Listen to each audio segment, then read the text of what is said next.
It's another episode of the Church Solutions Podcast. This is episode number 464. My name is Phil Thompson. And I'm Steve Lacy. Steve, we have a guest today, but before I introduce our guest, how does my hair look? What's funny is you always ask me that question before to try to get me laughing, and now it makes you laugh. So yeah, that's kind of funny. Well, now we're using like, if anybody's noticed, if you're watching this on video, I mean, a lot of people it's audio, Church Solutions Podcast, but we kind of have a new deal there. Riverside is what it's called. And Michael Gray's behind the scenes producing this, but it gives us a little countdown on the video, so we'll go 5, 4. So now what I'm trying to do is go at my hair look okay. All right. So enough of that foolishness. Let's just get into our thing today. So before we do that, though, let me also say that we have a webinar coming up. And it's March 18th, so you can sign up now if you're listening to this webinar before March 18th, and you can go to webinar.streamingchurch.tv. I'll say that again, but the webinar is called, let me put my glasses on because, when I get this right, the webinar is called Church in the Virtual World, Unlock the Power of Remote Production. So we have a friend of ours who's actually done a webinar with us in the past, and he's done podcasts with us. His name is Stephen Haywood, and Stephen Haywood is a lot of fun. He's got a lot of bells and whistles, and so if you go to a webinar or even a podcast we've done in the past, and you do video, you'll see he demonstrates a lot of things that he can do. So you can sign up for this at webinar.streamingchurch.tv, and even if you can't make it, sign up anyhow, because that way you'll get a recorded version of it. But if you do watch us live, you can do some Q&A, interact with us a little bit. So it's March 18th. It's 12 noon Eastern time, and it's webinar.streamingchurch.tv. And Stephen Haywood is with PTZ Optics, and he's going to talk a lot about a thing called Hive, Hive. It's a cloud-based video production platform that actually allows users to manage their PTZ cameras from anywhere in the world. And we'll talk a little more about that as time goes on here. Yeah. This reminds me of our pastor I was setting him up with something many years ago, and he was assuming it was remote camera operators and somebody driving his service. And it was just maybe 2 years ago, but I was like, that doesn't exist. There is no remote camera stuff going on or available, and kind of explain what we were doing. But now it is available. So yes. Yeah.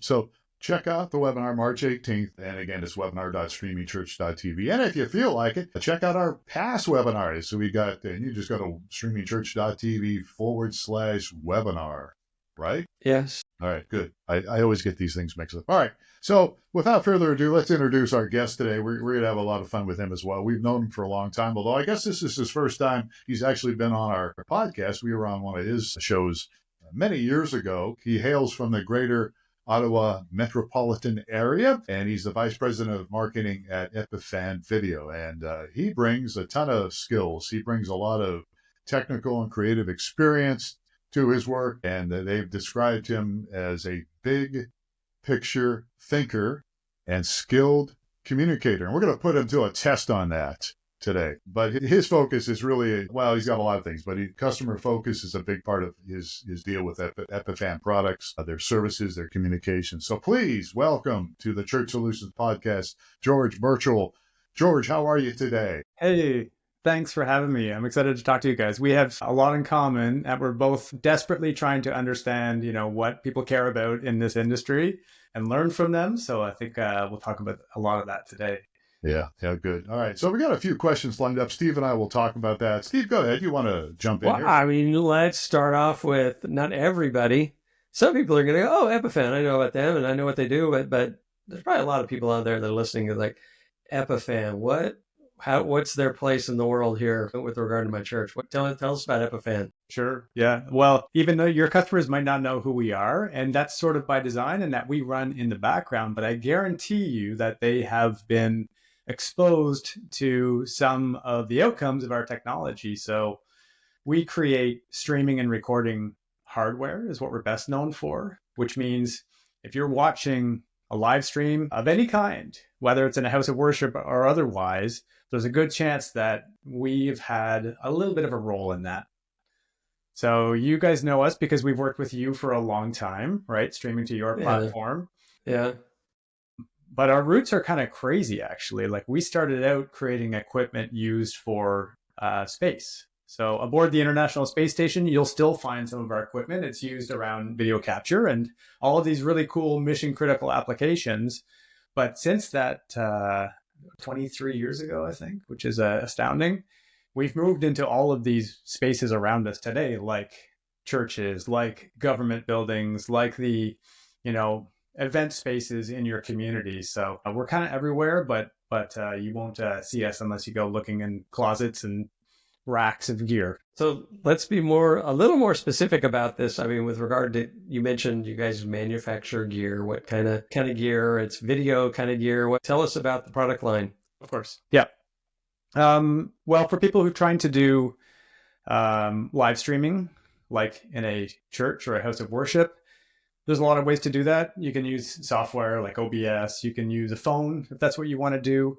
But we have a lot of people come to us because they're looking for something that's a little bit more professional. Maybe they have professional audio inputs they want to bring in, like XLR signals from a mixer. And maybe they have 2 or 3 cameras they want to bring in, and they want to do some switching, and they want to do streaming, and they want to record all of that. That's what our bread and butter product line would help them do. So it's called Epiphan Pearl, and you have different flavors of it, small, medium, large ones. If you want to bring in 6 cameras and do 4K and do chroma key, we offer that. But for a lot of churches, when they're starting out, they just want a really high quality live stream from their facility to somewhere in the cloud, like your service. We can help them make that very easy.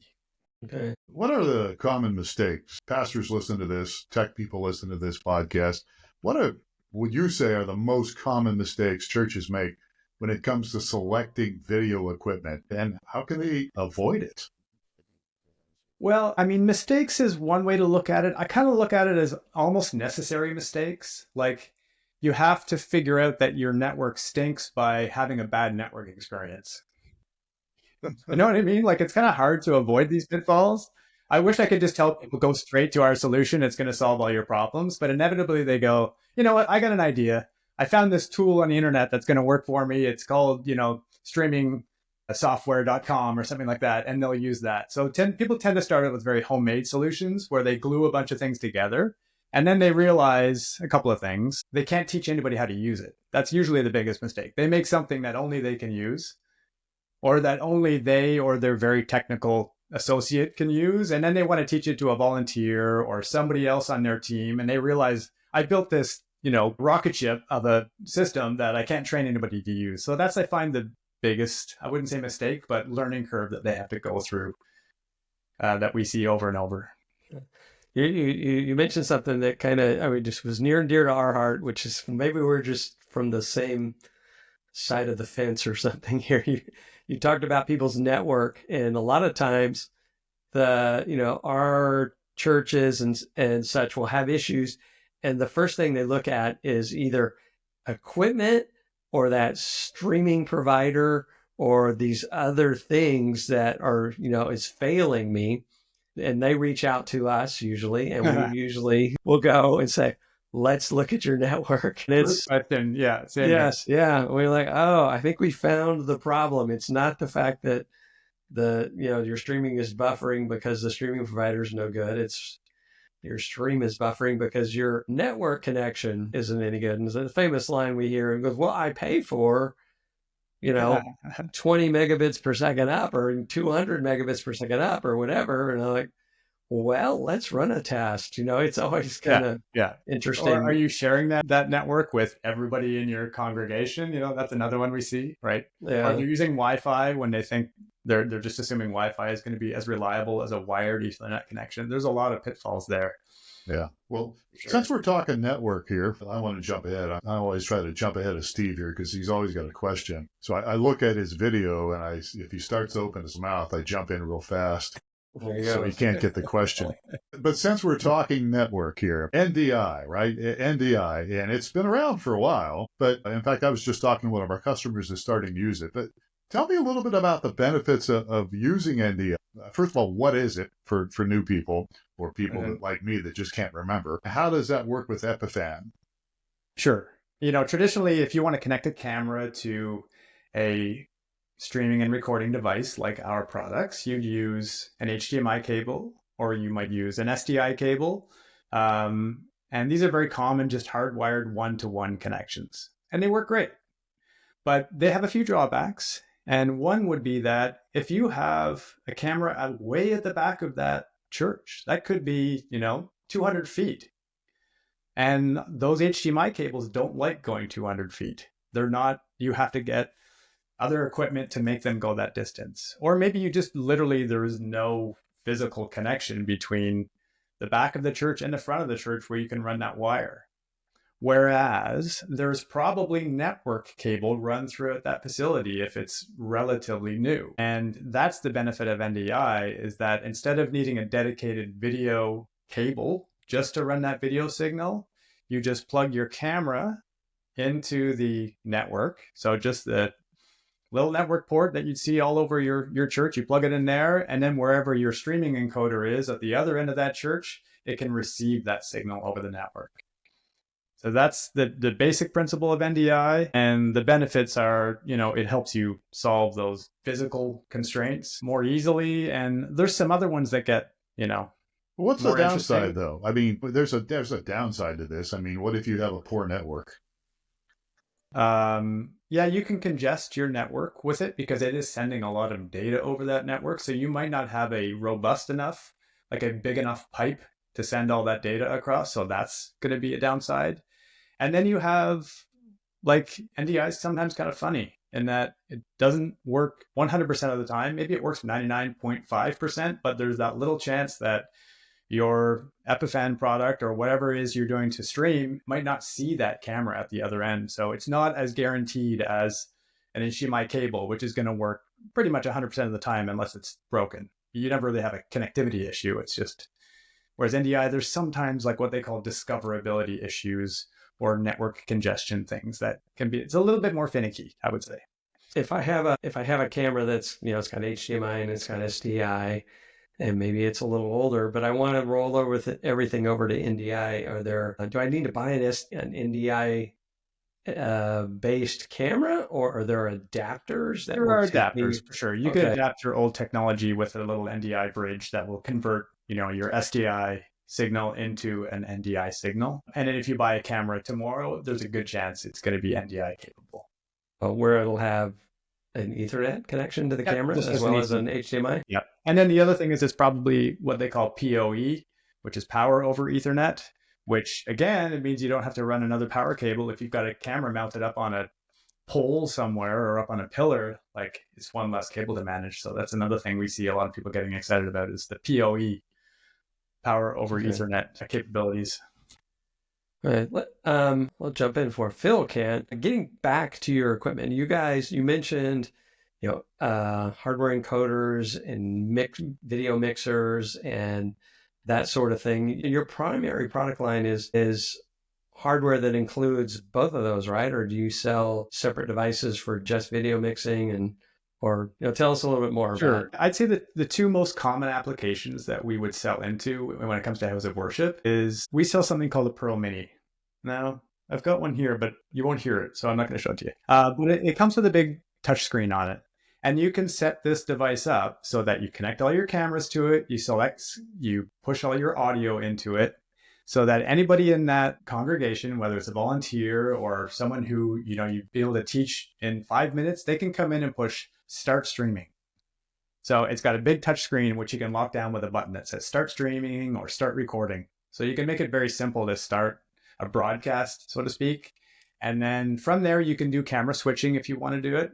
Like if you have maybe you have a picture-in-picture layout that you want to build where you have, presentation plus camera feed, or you've got a 3-camera setup and you want to switch between them, you can do all of that from the touchscreen of the device. So that's like one version of what we would sell into, sort of an all-in-one production system, but for a little bit more of a lightweight setup. And then another one is if you just need a really good streaming device, we have a single channel product called Pro Nano, where maybe you have a switcher already. Maybe you have this whole ROS production switch system, or you're a full-on broadcaster, but you need a really reliable hardware encoder.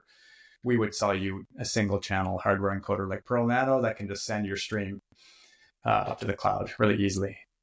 Back on this NDI a little bit. You were talking about running all your cameras and all your audio into the Pro Mini. Or the Mini is the one that's the key one. Is there a solution in the audio space that is NDI based?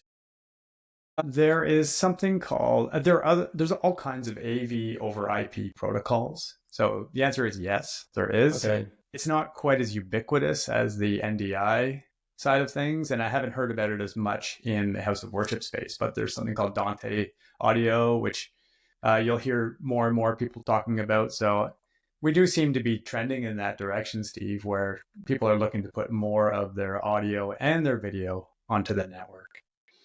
And if the traditional route is what, running coax, or how do you go from a mixing board that, at our church, we have a sound booth in the back of the worship area, and then we do all our streaming from a room that's in the church. And so we run the sound from the soundboard over to our streaming room where we're doing video switching and audio mixing and all of that stuff. Yeah, it's a little bit easier with audio because it's not as much data, right? But it is sent just over wire, the same as video signals, and then XLR connections into your system. Okay.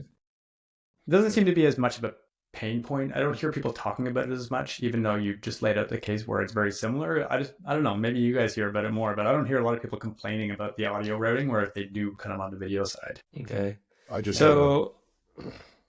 We've got a mix in our audience that, some are using OBS or using computer-based encoding software.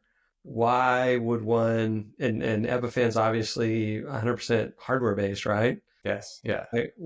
Give us some arguments for each. Sure. I mean, I think a lot of people will start on the software side, and that's a great place to learn because you can learn about all these technologies and figure out what works. So I would never discourage somebody from going down that road. But what we find is that people, when, like I mentioned, they want to train somebody else how to use that system, it's usually a bit complicated. And then there's two other things.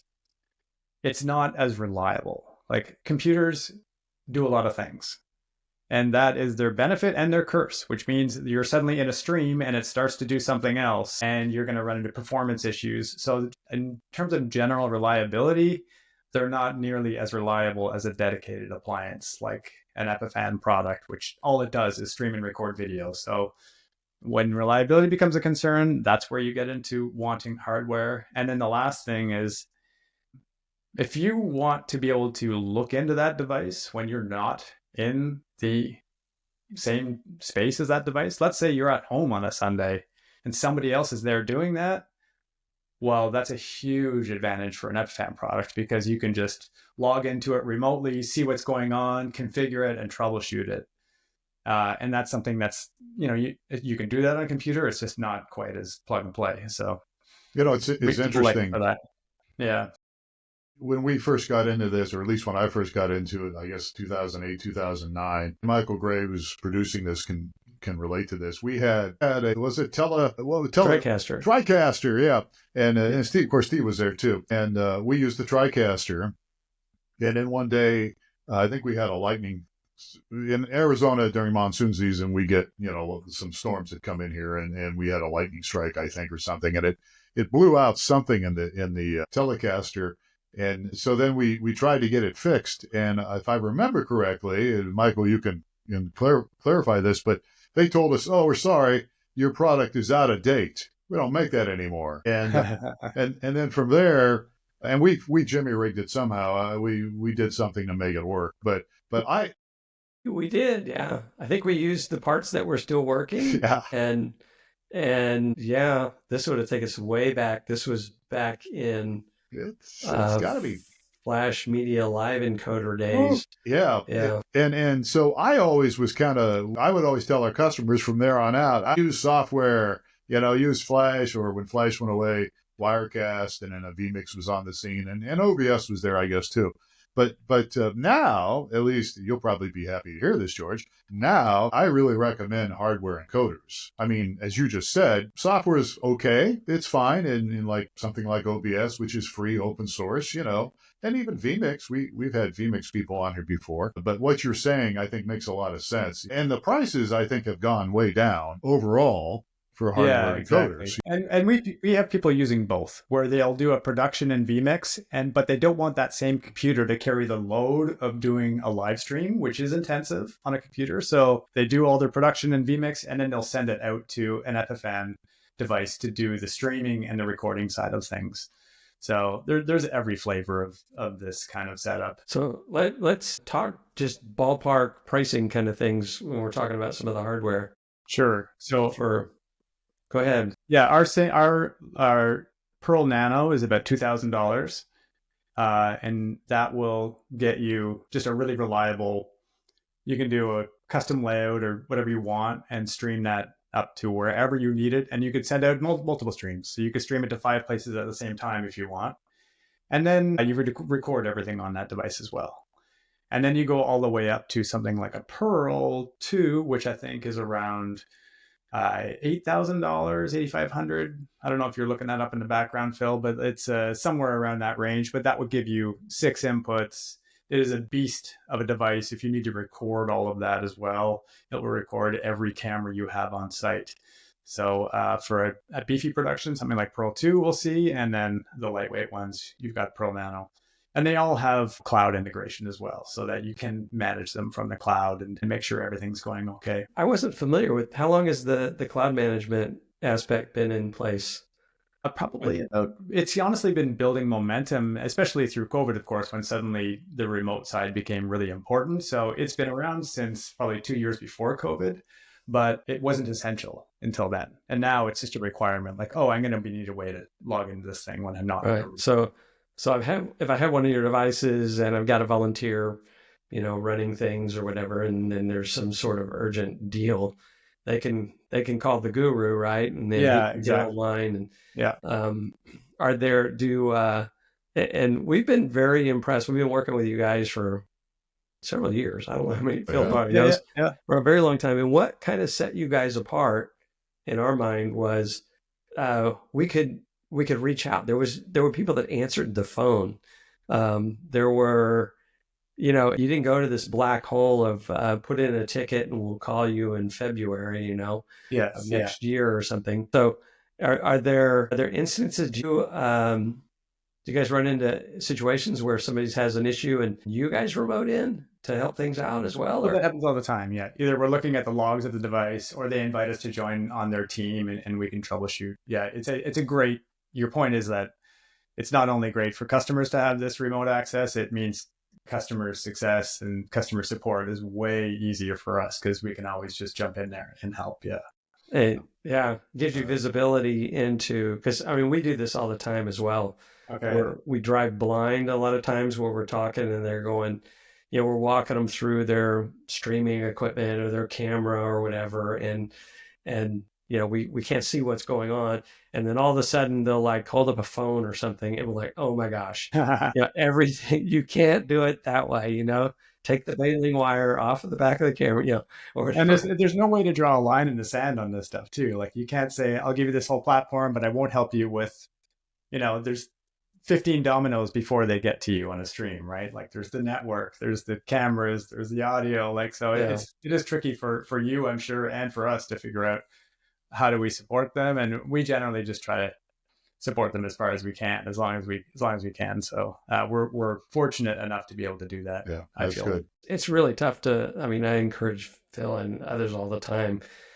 They'll get on the phone and then you're completely blind.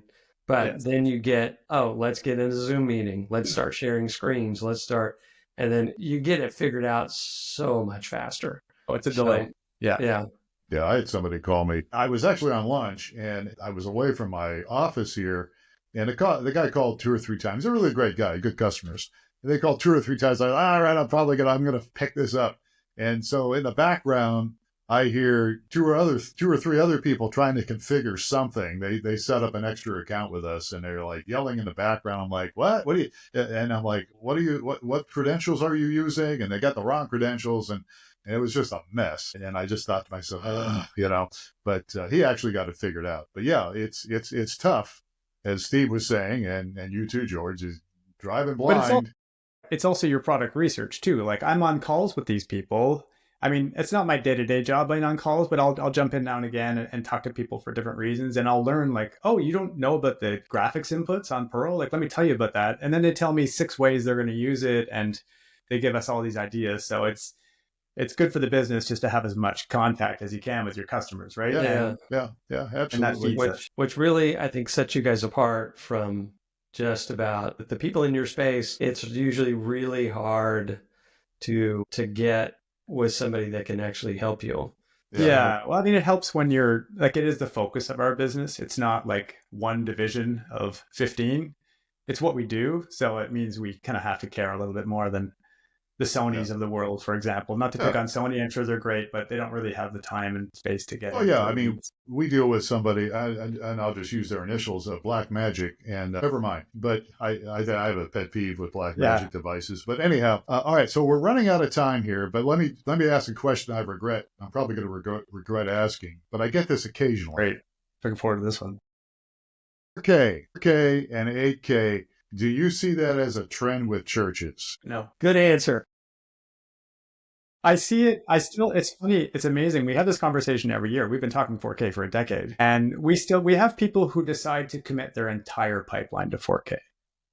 So it's not necessarily that they're just like, well, we decided to get this 4K platform. So therefore I better get network that can support 4K. So therefore I better get cameras, and I better, like, there's the downstream effects of some decision along the way where they decided we're going to get 4K one part. So then they get the rest of it. But then I ask them if they're actually broadcasting in 4K, and usually the answer is no, because they just don't have enough of a benefit to deal with it. So we still sell a lot of 4K. It's important for a lot of people, but the real world benefit doesn't, especially in the streaming space for things like worship stream, it just doesn't seem to be there enough to make people really care. I think there's hype around certain things, like, well, it's the same with NDI. You're going to get all these people asking about NDI, right? Because it's interesting and it solves a problem, but it takes a while before it becomes a big enough problem to. Yeah. All right. So is that the same with you guys? What's your story there on that? With 4K stuff? Yeah. I strongly discourage it. It's kind of like what I think it's largely somebody heard about it. Oh, we need to go. 4K is the cool thing now, or 8K is the cool thing. So we need to jump on that bandwagon. They really don't know what they're asking for. And they just know that, we got to go 4K. And they're like, you start walking through, in order to broadcast in 4K, that is an incredible jump for a church to go from, what they're sending out 2 to 4 megabits per second to be able to have that kind of upload. And then it just trickles down even to the viewers, so those watching the stream, not everyone's equipped to have that kind of a view the stream in that. And the benefits, I think, are almost negligible unless you're broadcasting to a big stadium screen or something, or a big, because most people are watching, the people are watching on their phone. They're on their phone. We see the application for it's kind of weird places. Like if you're pushing content up to a display in a room, they want it for that, because 4K content on a display will look really good, like sharing a presentation, that kind of thing. And sometimes for recording, they might want 4K just so they know they've recorded a great version. So then they can crop it. Like, you guys can crop me out of this if you record in 4K and it'll look just fine, right? So there's a few advantages that are kind of peripheral to the broadcast that are interesting, but the actual stream part is, you're right, a bit negligible. All right. Hey, and half the people are watching on their phone, so it's completely wasted there. Exactly. All right. So we're out of time here. And I do want to mention, I'll tease people that we are going to do a webinar with you in April. Yes. I mentioned the webinar we have with PTZ Optics March 18th, but we are going to do a webinar with you. So we'll talk about that after we're done here. But how can people get a hold of Epiphan? So you can go to our website. If you can spell Epiphan, you can go to epiphan.com, and I'll let you figure that out. And then we're all over the place. Wherever you see technology being talked about around video, we're there. So we'll be at NAB later this month. I'll be on a show with the PTZ Optics people this Friday. So if you look at PTZ Optics Friday Worship, they're having a whole conference on Friday, which I think is free for anybody to join. So Yeah, you can find me there as well. all right, sounds good. Okay, I think we're done here. Thanks. George Burchel from Epiphan. Been a great interview here. Thank you so much for your time today, George. Thank you so much, Phil and Steve. Nice to see you guys. Always. Yeah, Good to have you. Yeah, absolutely. And thank you, Steve and Michael behind the scenes. I'm Phil Thompson. You can always get a hold of us. You can just go to streamingchurch.tv. And if you haven't subscribed to the Church Solutions podcast as of yet, why not? What are you waiting for? Just wherever you get your podcast, look for Church Solutions Podcast, and you'll never miss an episode. And we're always open to your feedback. All right. As I said, I'm Phil. Please take care of yourselves. Thank you for the privilege of your time today. We'll catch you again on another episode of the Church Solutions Podcast.